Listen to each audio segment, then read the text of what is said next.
October 5th, 1989. The proceedings drew little press attention. It appeared so ordinary. InGen was the third small American bioengineering company to fail that year, and the seventh since 1986. Few court documents were made public, since the creditors were Japanese investment consortia, such as Hamaguri and Densaka, companies that traditionally shun publicity. To avoid unnecessary disclosure, Daniel Ross of Cowan, Swain & Ross, counsel for InGen, also represented the Japanese investors, and the rather unusual petition of the Vice Consul of Costa Rica was heard behind closed doors. Thus, it is not surprising that within a month, the problems of InGen were quietly and amicably settled. Parties to that settlement, including the distinguished Scientific Board of Advisors, signed a non-disclosure agreement, and none will speak about what happened. But many of the principal figures in the InGen incident are not signatories, and were willing to discuss the remarkable events leading up to those final 2 days in August 1989 on a remote island off the west coast of Costa Rica. Prologue: The Bite of the Raptor. The tropical rain fell in drenching sheets, hammering the corrugated roof of the clinic building, roaring down the metal gutters, splashing on the ground in a torrent. Roberta Carter sighed and stared out the window. From the clinic, she could hardly see the beach or the ocean beyond, cloaked in low fog. This wasn't what she had expected when she had come to the fishing village of Bahia Anasco on the west coast of Costa Rica to spend 2 months as a visiting physician. Bobby Carter had expected sun and relaxation after 2 grueling years of residency in emergency medicine at Michael Reese in Chicago. She had been in Bahia Anasco now for 3 weeks, and it had rained every day. Everything else was fine. She liked the isolation of Bahia Anasco and the friendliness of its people. Costa Rica had one of the 20 best medical systems in the world, and even in this remote coastal village, the clinic was well maintained, amply supplied. Her paramedic, Manuel Aragon, was intelligent and well trained. Bobby was able to practice a level of medicine equal to what she had practiced in Chicago. But the rain, the constant, unending rain. Across the examining room, Manuel cocked his head. "Listen," he said. "Believe me, I hear it," Bobby said. "No, listen." And then she caught it. Another sound blended with the rain, a deeper rumble that built and emerged until it was clear. The rhythmic thumping of a helicopter. She thought, they can't be flying in weather like this. But the sound built steadily, and then the helicopter burst low through the ocean fog and roared overhead, circled, and came back. She saw the helicopter swing back over the water near the fishing boats, then ease sideways to the rickety wooden dock, and back toward the beach. It was looking for a place to land.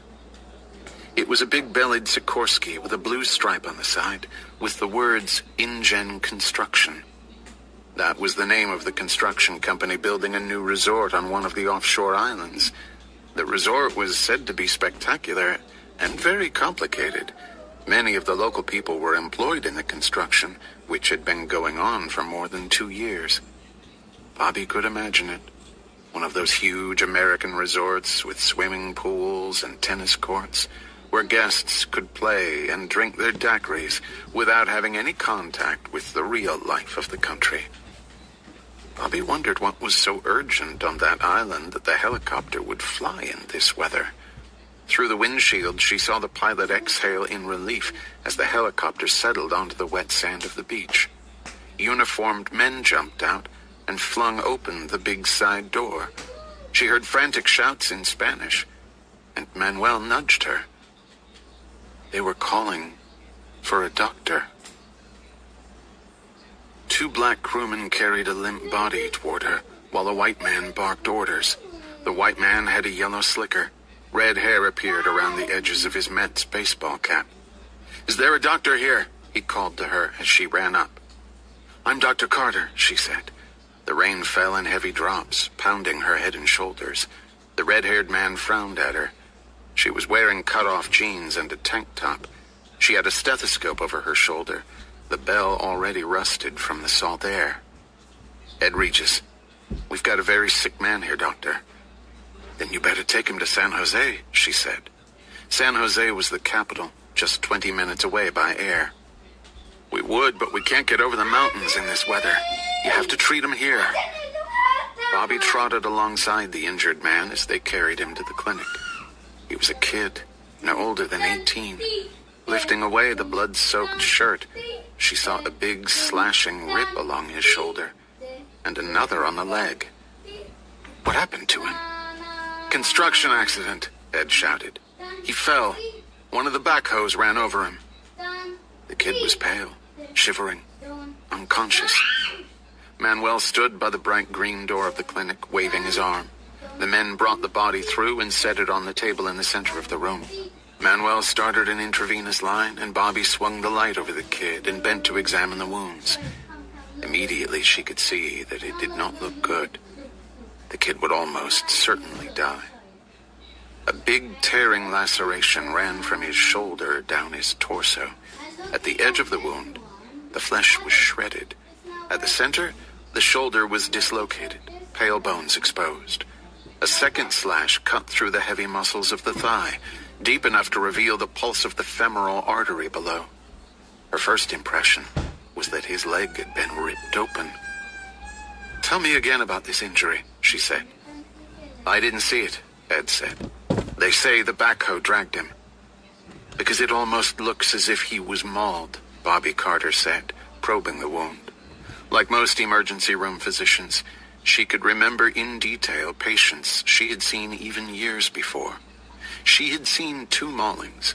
One was a 2-year-old child who had been attacked by a Rottweiler dog. The other was a drunken circus attendant who had had an encounter with a Bengal tiger. Both injuries were similar. There was a characteristic look to an animal attack. "Mauled," Ed said. No. It was a backhoe, believe me." Ed licked his lips as he spoke. He was edgy, acting as if he had done something wrong. Bobby wondered why. If they were using inexperienced local workmen on the resort construction, they must have accidents all the time. Manuel said, "Do you want lavage?" "Yes," she said, "after you block him." She bent lower, probed the wound with her fingertips.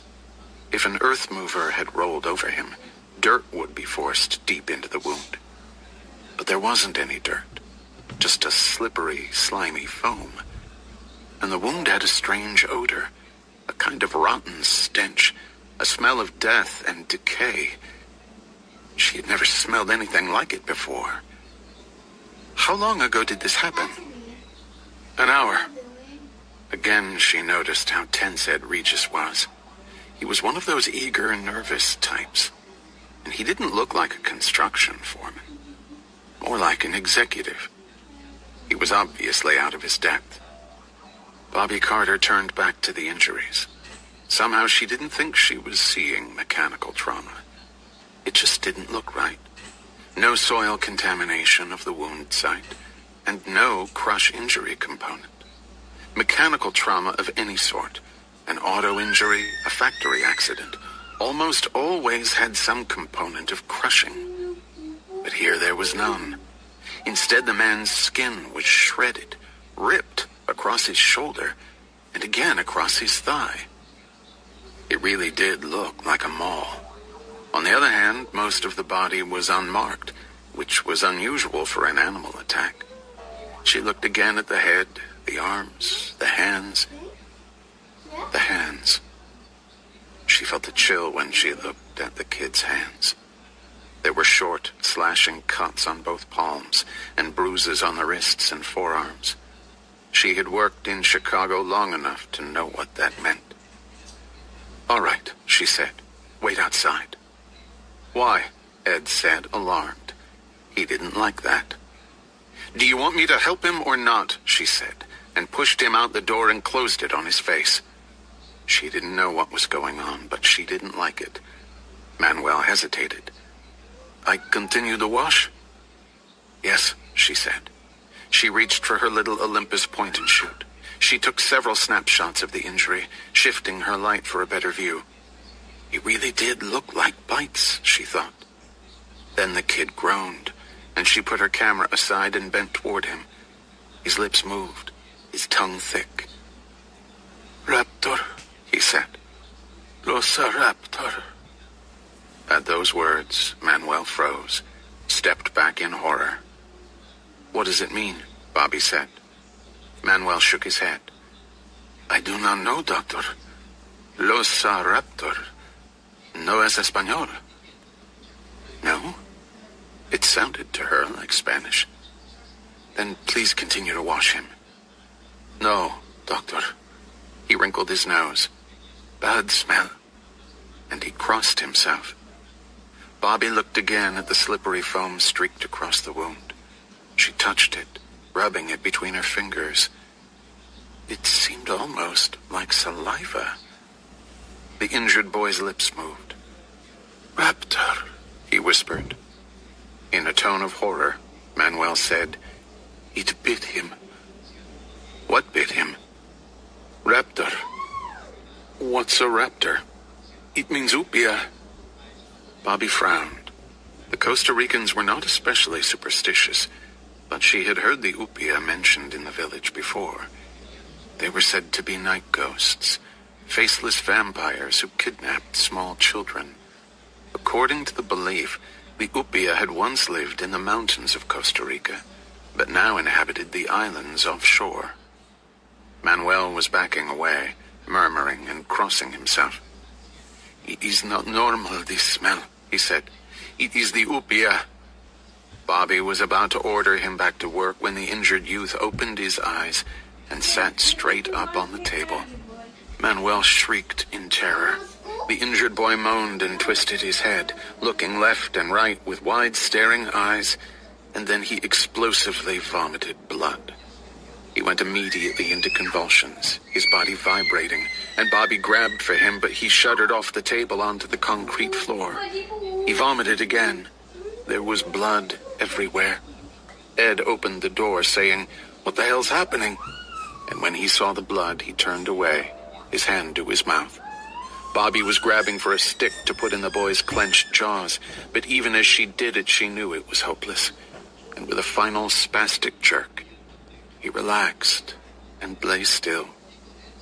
She bent to perform mouth-to-mouth, but Manuel grabbed her shoulder fiercely, pulling her back. "No," he said. "The upia will cross over." "Manuel, for God's sake." "No." He stared at her fiercely. "No, you do not understand these things." Bobby looked at the body on the ground and realized that it didn't matter.